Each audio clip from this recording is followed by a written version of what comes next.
detective sergeant. You're assigned to Wilshire Division, Vice Detail. An informant sends you word about an extortion racket going on in your area. The victim, a bookmaker.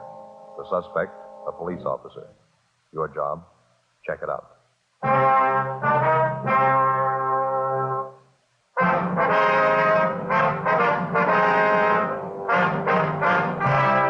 Dragnet, the documented drama of an actual crime.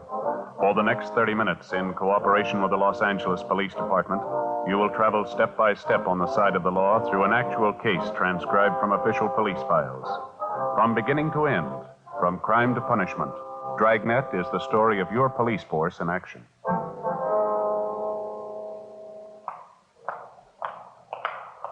It was Tuesday, October 18th. It was hot in Los Angeles. We were working the day watch out of Wilshire Division, Vice Detail. My partner's Frank Smith.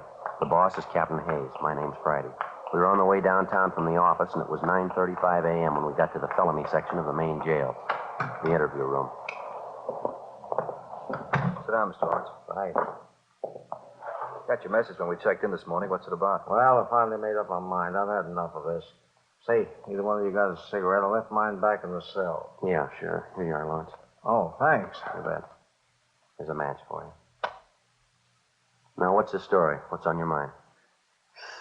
Well, I've been thinking about it most of the night. I didn't get very much sleep.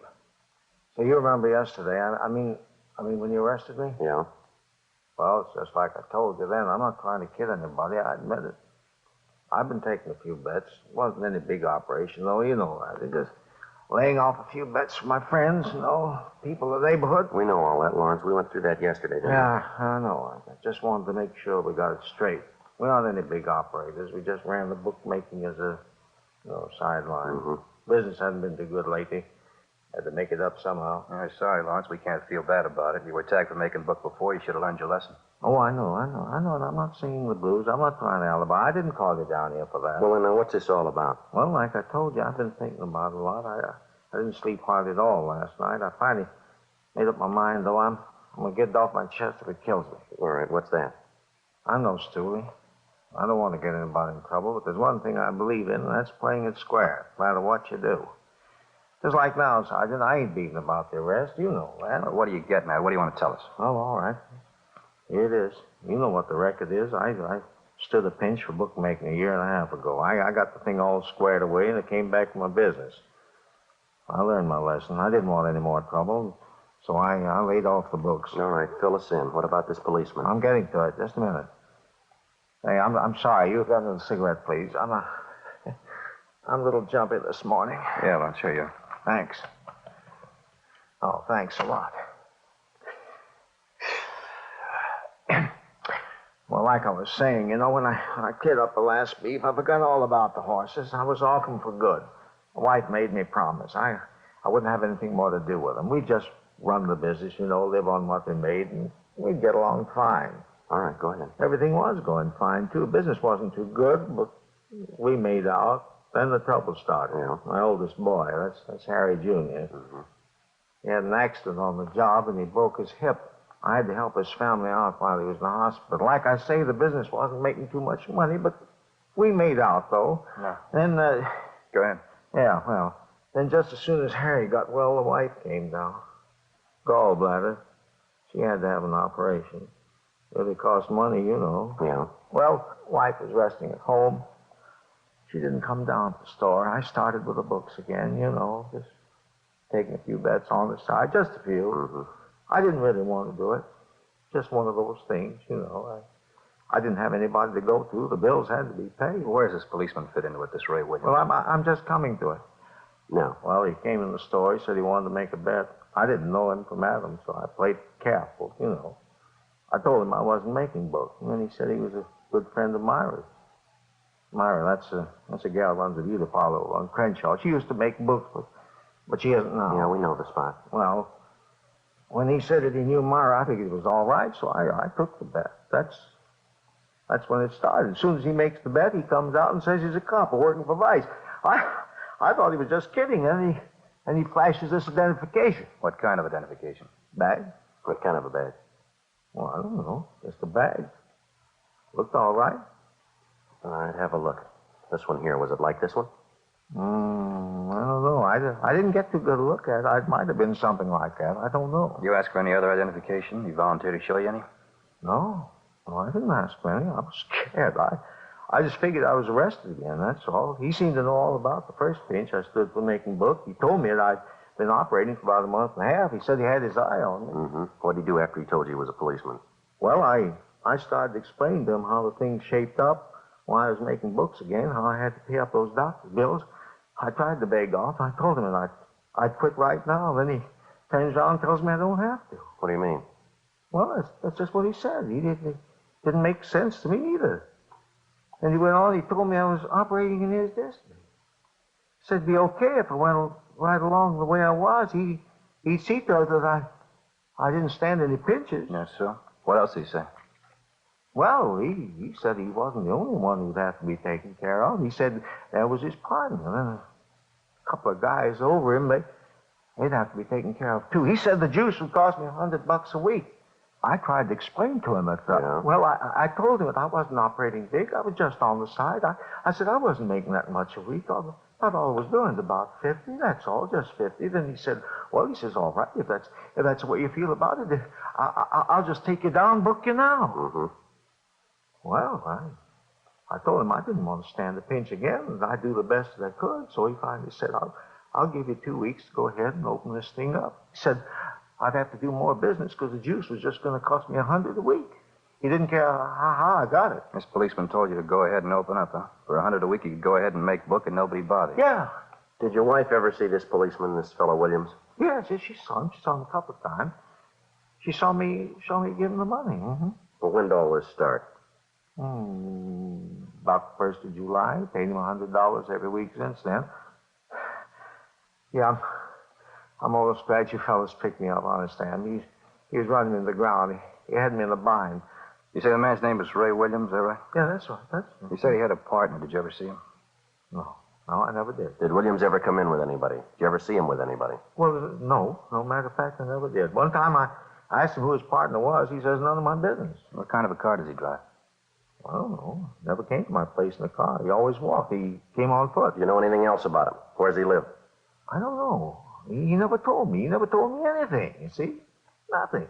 Once I asked him what station he was working out of, who his boss was. He got a little hard with me. He told me not to get nosy, not to ask so many questions. Is there anything else you can tell us about Williams? Maybe where he hangs out, people he knows? Anything you figure will help us? Well, he works out in Wilshire. You ought to know him. Ray Williams. Yeah, Ray Williams.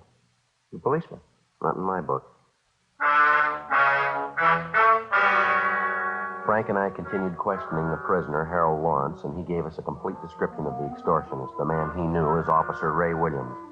Frank got on the phone, notified the commander of Internal Affairs Division of the latest development, and he advised us to bring the prisoner to his office immediately. We signed Lawrence out of the main jail for investigation and took him to the City Hall, room 37. With the help of Sergeants Lloyd Reiner and Floyd Phillips, we started checking through the personnel files for the suspect. Neither Frank nor myself recognized the name or the description of Williams as given us by Lawrence. The first step was to show the prisoner photographs of every police officer in the department, regardless of rank or detail. He was unable to make an identification.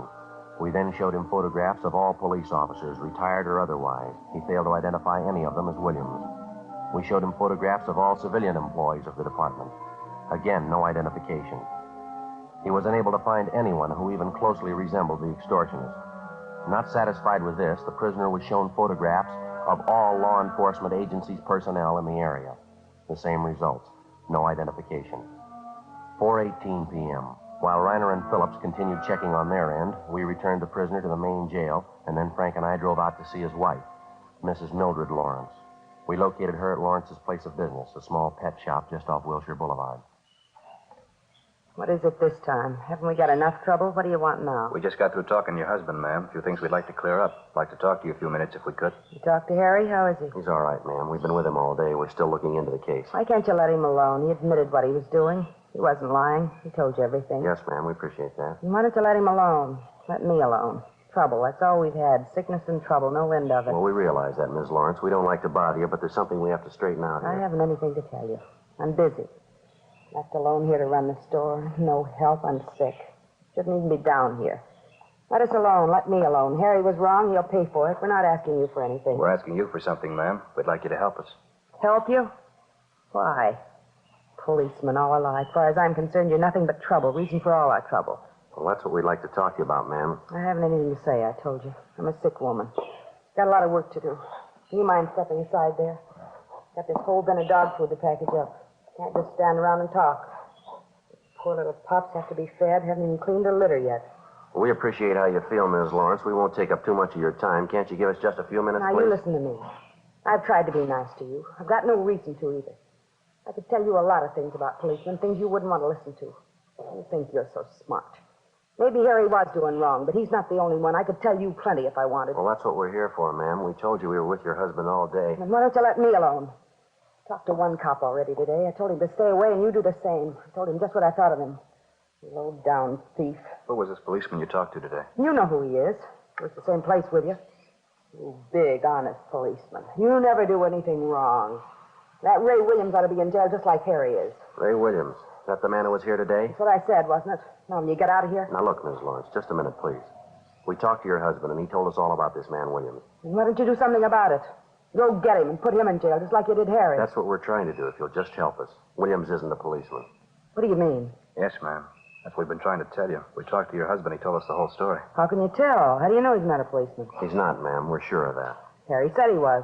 Showed Harry his badge. Well, that doesn't make him a policeman, ma'am. We had your husband look at pictures of every officer in this area. He convinced himself that Williams isn't a policeman. Well, if he isn't a policeman, who is he? That's what we want to find out. Will you help us? Mrs. Lawrence? You'll have to excuse me. I didn't mean to be nasty.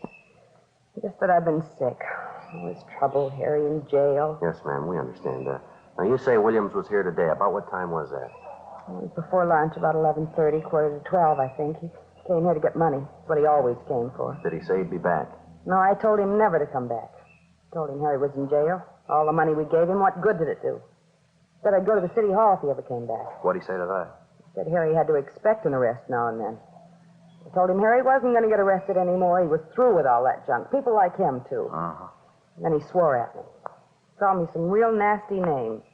Told me I'd better keep my mouth shut or I'd get worse than Harry did. Then he went out and slammed the door. Was he driving a car? Did you notice? No, I never saw him in one. Is there anything you know about Williams at all? I mean, anything that would help us locate him, maybe? No, I don't think so. All I know is he said he was a policeman. His name was Ray Williams. Couldn't Harry tell you anything? Maybe he knows. No, ma'am. He couldn't tell us, ma'am. Oh, excuse me, please. Yes, ma'am. Lawrence's pet shop. Yes? What's that? Oh, what?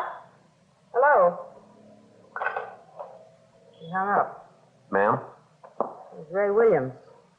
Said he just drove by here. He saw us. Well, what do you want? Said he saw me talking to you. He knows you're a policeman. Told me to keep my mouth shut. Said if I don't, he's coming back. Yeah? He said he'd kill me. Before we left, we called in and arranged for a 24-hour stakeout on Lawrence's pet shop and also on the Lawrence home. Until the suspect was apprehended, she would be given a 24-hour protection. The next day, we picked up Mrs. Lawrence and brought her downtown to the City Hall, room 23. We went through the same procedure with her as we had with her husband. Like her husband, she was unable to identify any of the photographs of police officers in the area. In addition to the personnel photographs, Mrs. Lawrence also went through a group of pictures which Sergeants Reiner and Phillips came up with. They'd had a run made through the staff's office on all known extortionists using the same M.O. Williams used, posing as a police officer. From this group, both Mr. and Mrs. Lawrence gave us two partial identifications. Both men were picked up, questioned, and eliminated. Meantime, we'd gotten out a local broadcast and a teletype was sent to George Brereton, CII Sacramento, asking for assistance in identifying the extortion suspect. The investigation went on. 2 days passed. No leads on the suspect. In checking on other possible victims of the extortionist, Ray Williams, we drove to interview Myra Thomas, operator of a beauty shop out on Crenshaw. She was a tall, good-looking brunette in her early 30s. This man we're looking for, Miss Thomas, Ray Williams, we understand he's a friend of yours. Please, Sergeant, you've described the man to me. You told me his name. It doesn't mean a thing to me. I don't know him. Well, then how'd he get your name, miss? I'm sure I don't know. I'm sorry, I can't help you.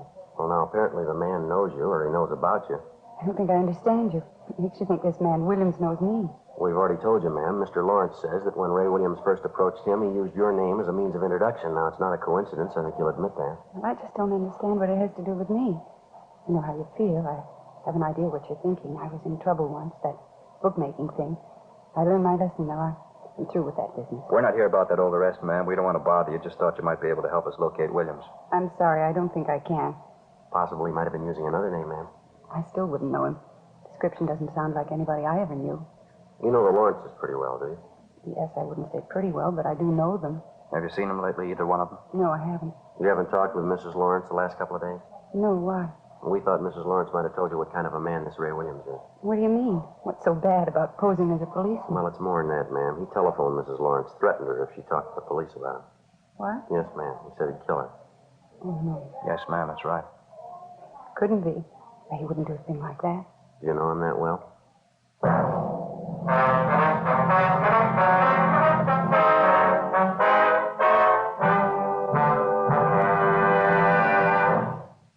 You are listening to Dragnet, authentic stories of your police force in action.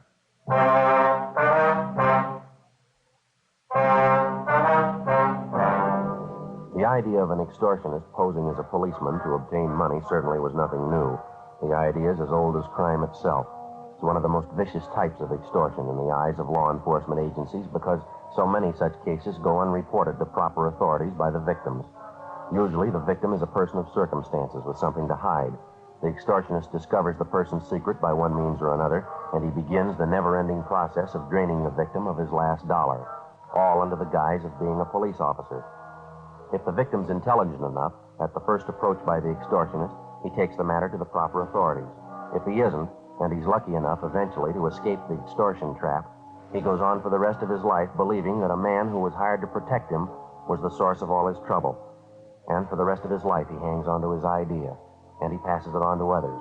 A complete disrespect for law and law enforcement officers.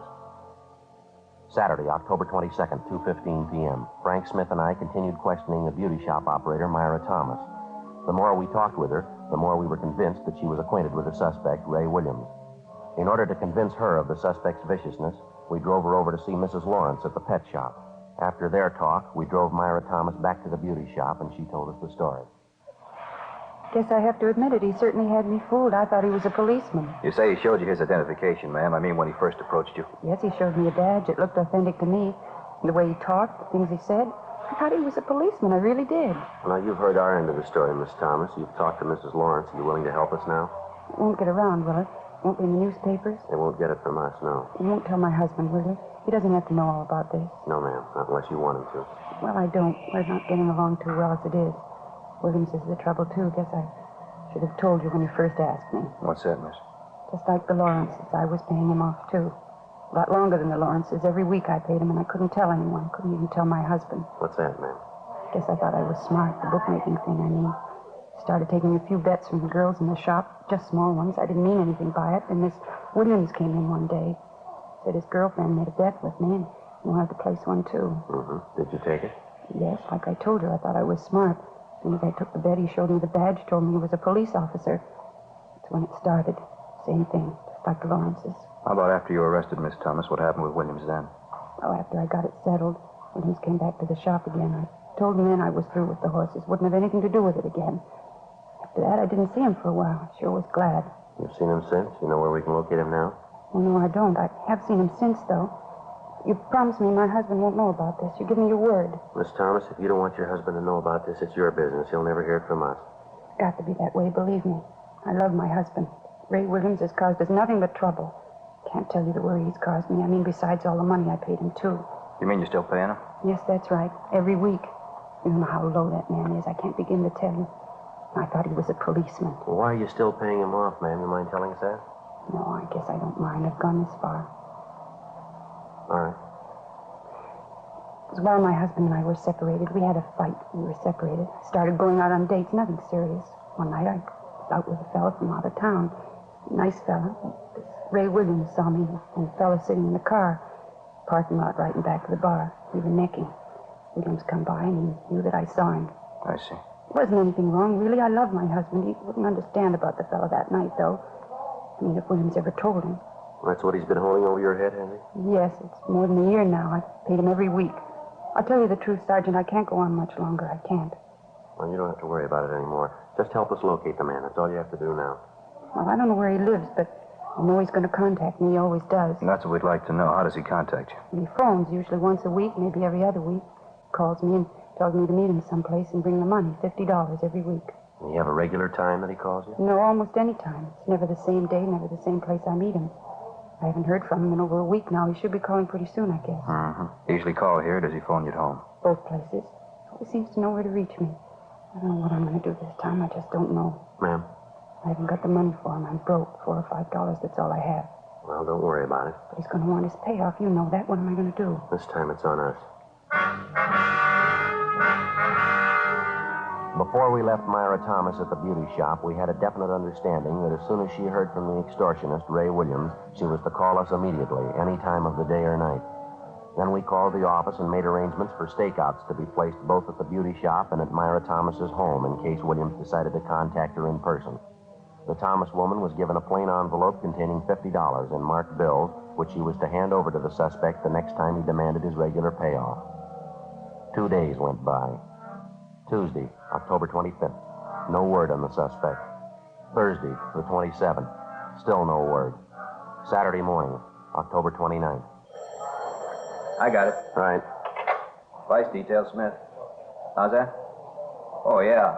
Uh-huh, I see. Hold on, huh? Pencil, Joe? Yeah, here you go. What was that place again? Okay. The time? Mm-hmm. Yeah, surely. About half an hour. Yes, ma'am. We'll be there. Goodbye. What do you got, Frank? Anything? Yeah, Myra Thomas. Yeah? He wants to see us. I told her we'd be over in about half an hour. What's the deal? Williams called her. He wants his money. 11:15 a.m. Frank and I got in the car and drove out to see Myra Thomas at her apartment. She told us that the suspect, Ray Williams, had telephoned her shortly before 11 o'clock that morning and set up a date to meet her for his regular payoff at 10 o'clock that night. The designated meeting place was a small nightclub out on Santa Monica Boulevard. The Thomas woman was to meet Williams at the bar. We told her to get there a few minutes ahead of time, and if she happened to spot Frank and I in the nightclub, she was to give no sign of recognition. As far as the actual payoff was concerned, we instructed her to hand over the envelope containing the money to the suspect when he demanded it, without any argument. Shortly after 9 o'clock that night, Frank and I entered the nightclub and got a table directly adjoining the bar. It was a modernistic affair, lighted from below with a blue fluorescent lamp. A 4-piece orchestra was playing at the rear of the place. Nobody was dancing. Only a few of the tables were occupied, but the bar was doing a good business. We waited. 9:30, 9:45. We spotted Myra Thomas as she entered the club. She went to the far end of the bar, sat down on one of the stools, and ordered a highball. 9:50, 10 p.m. We kept waiting. 10:15, 10:30. Still no sign of the suspect. We watched Myra Thomas order another highball. Getting late, Joe. Yeah, what time you got? 25 to 11. Joe, Huh? just came in, coming this way, gray suit. Yeah, What do you think? Well, the description fits, doesn't it? Yeah, must be. Going up to Miss Thomas, talking to her. All right. He's got the envelope. All right, just a minute. Let's give him room. He's leaving. Going for the front door. What do you say? All right, let's go. Not wasting any time. Come on, let's hurry. Down the street. Come on. All right, mister, hold it. What's the matter? What do you want? Police officers would like to talk to you. Me? What about? What's the You matter? got your identification? Well, sure, right here. What do you want? We'd like to look at it. Oh, sure, I hear you. Oh, excuse me. That's your badge? Oh, no, it's nothing. Where'd you get that phony badge? Friend of mine? Why, what's the matter? What do you got in your right-hand pocket? Well, nothing, just an envelope. Why? Is there money in that envelope? What'd you say? I said, is there any money in that envelope? Currency. Yeah, I think so. Why? What's the difference? You know the serial numbers on the bills in that envelope? Look, I don't know what you mean, serial numbers on the money. What are you getting at? You got 7 pieces of paper money in that envelope. 3 $10 bills and 4 5s. Yeah, what about it? Extortion, mister. You know the pitch. Now, come on, let's go. Now, hold it. Wait a minute.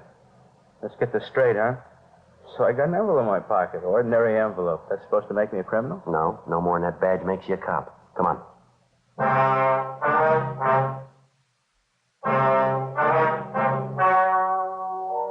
The story you have just heard was true. The names were changed to protect the innocent. On January 8th, trial was held in Superior Court, Department 86, City and County of Los Angeles, State of California. In a moment, the results of that trial.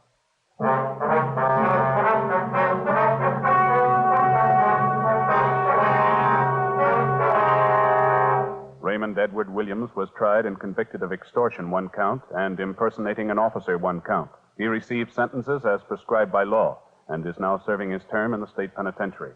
Extortion is punishable by imprisonment for not less than 1 nor more than 10 years. Impersonation of an officer is punishable by a fine of not more than $1,000 or by imprisonment for not more than 1 year or by both such fine and imprisonment. Friends, sometime during the next 2 weeks, you'll be asked to buy a poppy in memory of those who fought to keep freedom alive. Give generously when you're asked and wear your poppy proudly.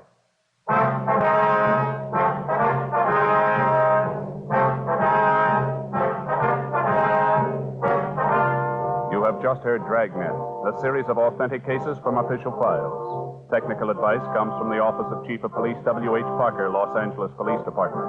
Technical advisors Captain Jack Donahoe, Sergeant Marty Wynn, Sergeant Vance Frazier. Heard tonight were Herb Ellis, Vic Rodman, June Whitley. Script by Jim Moser. Music by Walter Schumann. Hal Gibney speaking.